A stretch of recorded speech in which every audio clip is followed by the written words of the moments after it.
Today we're going to be learning about World War II and who caused it and what they did to cause it.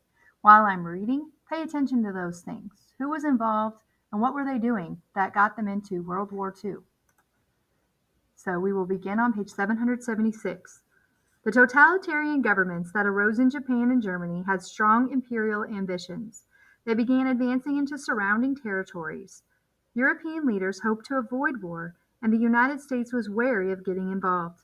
Yet the military aggression from these two nations would soon become impossible to ignore. Japan invades China. In 1937, Japan began an all out war against China. Japanese planes bombed China's major cities. Thousands of people were killed. In the city of Nanjing alone, some 300,000 civilians and prisoners of war were murdered in a 6-week massacre. Japanese troops defeated Chinese armies and occupied northern and central China.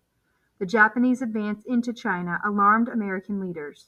They felt it undermined the open door policy, which also promised equal access to trade in China. It also threatened the Philippines, which the United States controlled.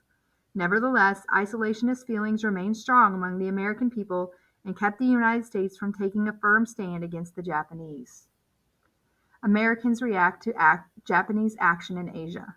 Americans were angered by Japan's invasion of China.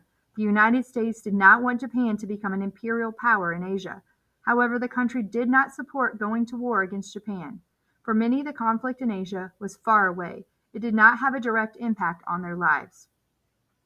President Roosevelt reacted to the invasion with a speech denouncing Japan's reign of terror and international lawlessness, but he maintained his neutral stance. As you will read, Roosevelt would eventually try to apply economic pressure to Japan to halt its military aggression. However, Japan sped up its attacks. Japan is an island nation with limited natural resources.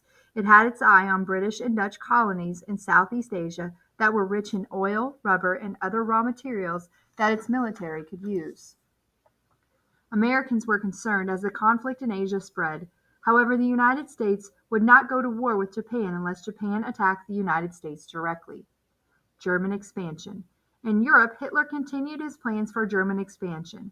In 1938, just 2 years after occupying the Rhineland, Hitler annexed Austria.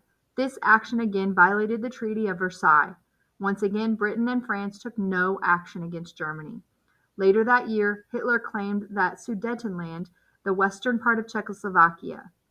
He justified his demand by claiming that the Sudetenland contained many people of German heritage. Appeasement.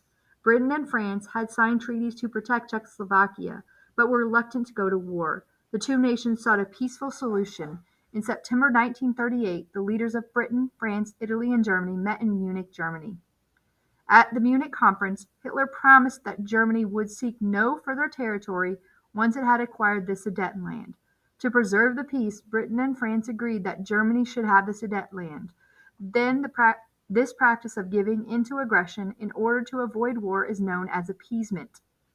The policy of appeasement failed. Nazi Germany seized the rest of Czechoslovakia the very next year. At last, Britain and France realized that they had to take a firm stand against Nazi aggression. War against Poland. Hitler next eyed Poland. In August 1939, he signed the Nazi-Soviet pact with Stalin. The two rival dictators agreed not to attack each other. Secretly, they also agreed to divide Poland and other parts of Eastern Europe. In September 1938, Hitler launched a blitzkrieg, or lightning war, against Poland. This new tactic involved rushing concentrated forces with superior firepower into a specific area to scatter the enemy and penetrate deeply into enemy territory. Unable to withstand modern German planes and tanks, the Poles soon surrendered. Meanwhile, the Soviet Union seized eastern Poland. Stalin's forces also invaded Finland and later annexed Estonia, Lithuania, and Latvia. Stalin claimed that these steps were needed to build Soviet defenses. Germany attacks France and Britain. 2 days after Hitler's invasion of Poland, Britain and France declared war on Germany. A new world war had begun.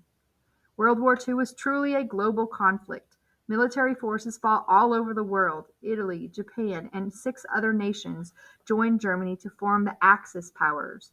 Opposing the Axis powers were the Allies, Before the war was over, the Allies would include Britain, France, the Soviet Union, the United States, China, and 45 other countries. France surrenders. In the spring of 1940, Hitler's armies marched north and west. In April, they smashed through Denmark and Norway. In May, they overran Holland and Belgium and pushed into France. Hitler's ally Italy also attacked France. Britain sent troops to help France resist the assault. The British and French, however, were quickly overpowered. By May, the Germans had forced them to retreat to Dunkirk, a French port on the English Channel. In a bold action, the British sent every available ship across the Channel to rescue the trapped soldiers. Unhindered, German armies entered France and marched on to Paris, the French capital. On June 22, 1940, barely 6 weeks later, France surrendered. The fall of France shocked the world. The Battle of Britain. Britain now stood alone. Even so, the new Prime Minister, Winston Churchill, was confident. He said, "We shall fight on the beaches, we shall fight on the landing grounds, we shall fight on the fields and in the streets. We shall never surrender." Hitler's plan to invade Britain, codenamed Operation Sea Lion, became a massive air battle. German planes dropped bombs on London and other British cities during the Battle of Britain. British fighter pilots fought back, gunning down nearly 2,000 German planes. By late 1940, after months of bombing, Hitler gave up his planned invasion of Britain. In the United States, Americans listened to radio reports from London. Hearing of Britain's brave stand against Hitler, Americans wondered how much longer they could stay out of the war. The first question you need to answer is, why did the leaders of Britain, France, and Italy offer appeasement to Germany at the Munich conference? Remember, appeasement is basically giving in so that you avoid a war. So that might help you answer that question. Number two, what did Germany and the Soviet Union agree to in the Nazi-Soviet pact? So what did they agree to do? Number three, which two countries were the most responsible for starting the war and why?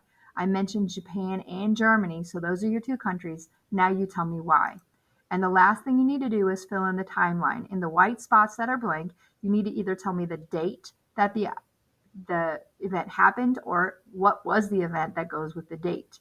Sometimes you will find just the year, and sometimes you will find the month and the year. Watch out for things that say things like 2 days later. That will be your clue. You can't just always look for the name of the month or the year. Please go back in the reading if you need help finding these answers.